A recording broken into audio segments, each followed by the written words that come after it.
Hello, very good morning. You're watching Sky News Breakfast. A reminder of our headlines here this morning. And southern areas of Gaza brace for a wave of attacks after Israel drops leaflets telling civilians to evacuate. Pro-Palestinian protesters look to build on weeks of rallies and marches, organising a national day of action. Major companies pull their ads from X, formerly known as Twitter, after owner Elon Musk endorses an anti-Semitic conspiracy theory. Now, children with brain cancer could benefit from a new approach to treatment found to be 4 times more effective than chemotherapy.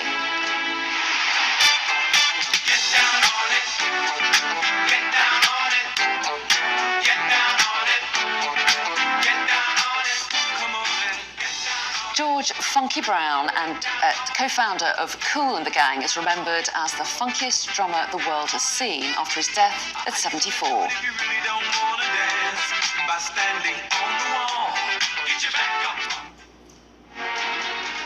in just a moment, we'll be discussing the papers with Esther Krakue and Peter Geoghegan. First, though, let's take you through some of the front pages.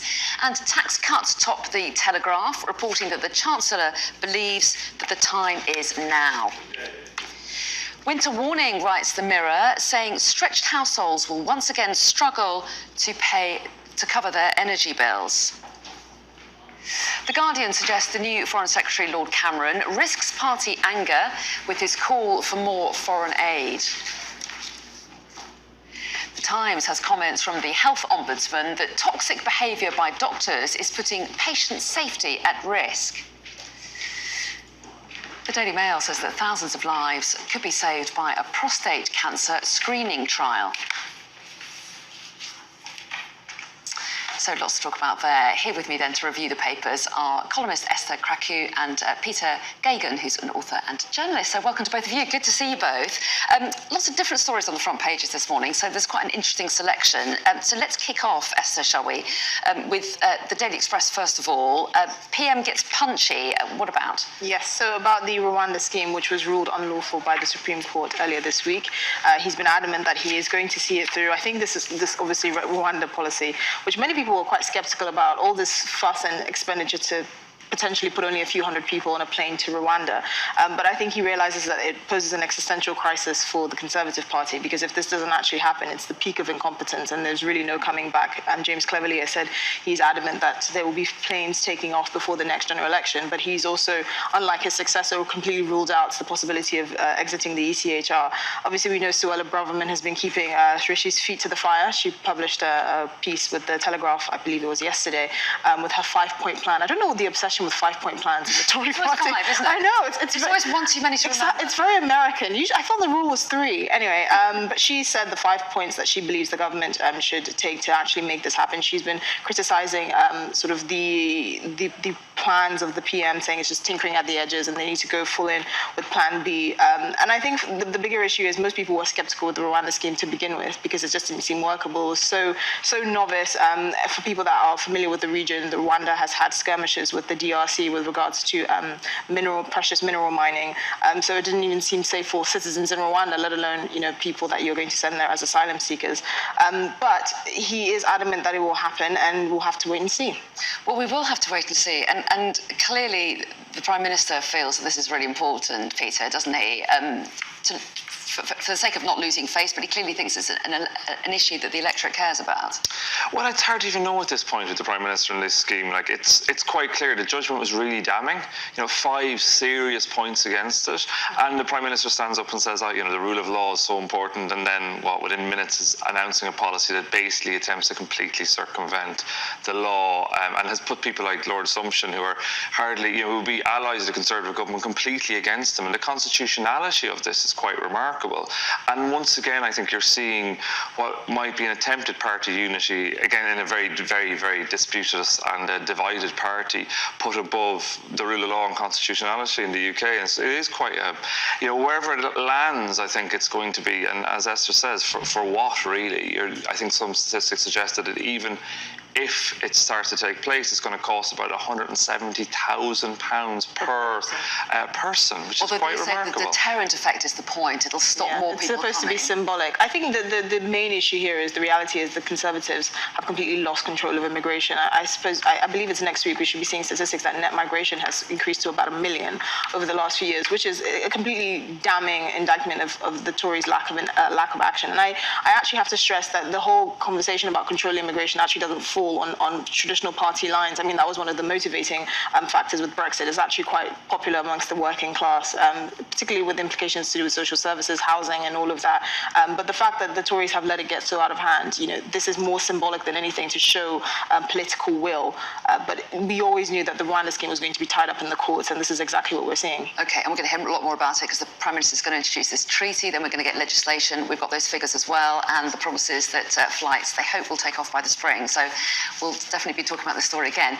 In the meantime, though, let's move on to the Eye, shall we, Peter, because they are focusing on an interview with Wes Streeting, the Shadow Health Secretary, talking about public sector involvement in the NHS, something that some Labour supporters are uncomfortable with. Yeah, so the Eye has done an interview. They're splashing with their own interview, which is, it's always one way of making news. You get someone into a podcast, they've got Wes Streeting, and he's got a line out today saying they're talking about tech involvement, and I think the line is cutting-edge treatments and technology. This seems to be an issue where Wes Streeting has been all over the place, really. Back in March, he gave an interview to the New Statesman, where he said that this couldn't be further from my intentions, NHS privatisation. Previously, he had spoken about the role of the private sector in health, and I think it just shows what a difficult position in some ways these issues are for the Labour Party. NHS is a huge issue for voters. It's always one of the biggest issues. It will be again.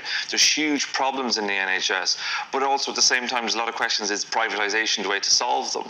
A lot of it's to do with staffing issues, lack of consultants, etc. There's a lot of issues around the use of private services where they don't pick up any of the slack around training. There's a lot of costs that are still managed by the public sector, even the private sector. So it does show what a difficult place this is, because also you've got Andy Burnham commenting on Wes Streeting, kind of saying, no, I don't want that. He's the mayor of Manchester and very powerful. So this is probably a story that's going to run and run. I think that's right. And also, there's the question for Labour about whether or not they say they're going to spend lots of money on the NHS, because that's another thing that they'll be criticised for at a time when there's not much public money to spend. I mean, I think at the moment... He would say, sorry, just to say, he would say opening the door to kind of technology from private companies is not really a big challenge. It's not necessarily privatisation. It's not really a challenge. It's modernisation. The ethos of NHS is how he'd argue, I'm sure. Yeah, I mean, I think at the moment what we're seeing is a misguided communication about what the priorities of the NHS should be. So you have polling suggesting that people are not really too concerned with who provides the healthcare so far as they get prompt healthcare. The priority should be on clinical outcomes and consumer choice. The UK has some of the lowest clinical outcomes with regards to most cancers across the developed world. So actually, it's not just about pumping money into a system that's clearly not as efficient as it should be. But whenever you talk about the privatisation of the NHS or anything to do with involving the private sector, you see people's backs go up like cats. Because it sounds American. We always have this parallel where we compare our NHS to the US, even though, ironically, the UK and the US have the most unique healthcare models in the developed world. Most other countries have a mix to a varying degree. But it is a problem because obviously it's one of the, Rishi Sunak's, ironically, 5 points cut NHS waiting list. But the reality is there needs to be some bold changes with the NHS, and I don't think that any politician is willing to put their neck on the line to make those changes. It's not just about privatisation or tinkering at the edges. It's how do you get better clinical outcomes? How do you get people to see their GP when they need to? Do we include patient choice? Do people have actually an ability to choose the kind of healthcare providers that they have, in terms of proximity, in terms of, the level of comfort that they have? These are all conversations that we should have about the NHS as opposed to just privatisation or public because nationalisation. Nuanced debate, exactly. perhaps, yeah. Take us on to The Guardian, if you could, Peter. This is an interesting article with David Cameron, who's made quite a few headlines since that surprise appointment as Foreign Secretary earlier in the week, now calling for more foreign aid. Well, it's quite remarkable. The foreign aid story's been, it's been one I've actually been following very closely over the last few years, and it's quite remarkable what you're seeing because we've had a huge cut. It was 0.7% of GDP. Britain had committed to that. It was in legislation, and that was rolled back. And Rishi Sunak didn't bring it back. Has kept it at below 0.7, which is kind of seen as the international standard. And Britain was seen as a world leader in aid. It had a big age budget and did a lot of work with it. Now spent in this country as well. Yes, a lot of it. There's been a recalibration, recalculation as well. So stuff like Home Office housing of refugees and asylum seekers is now counted towards the age budget. And you're seeing, like, especially when you're seeing what's happening in Gaza, a lot of people are talking about what's in Britain's role in the world.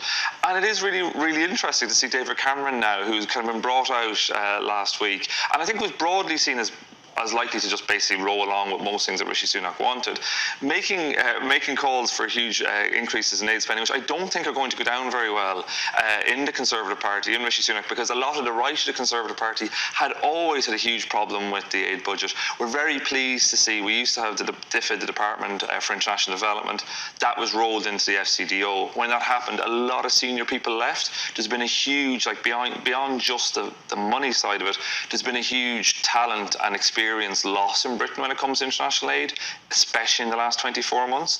And yet again, with this government, we're seeing a volte-face, and they're saying something very different now. OK, we are out of time. I'm so sorry, Esther, but we might revisit this in the next hour. We will come back with both of you at 7:30, but for the moment, thanks very much indeed. Thank you.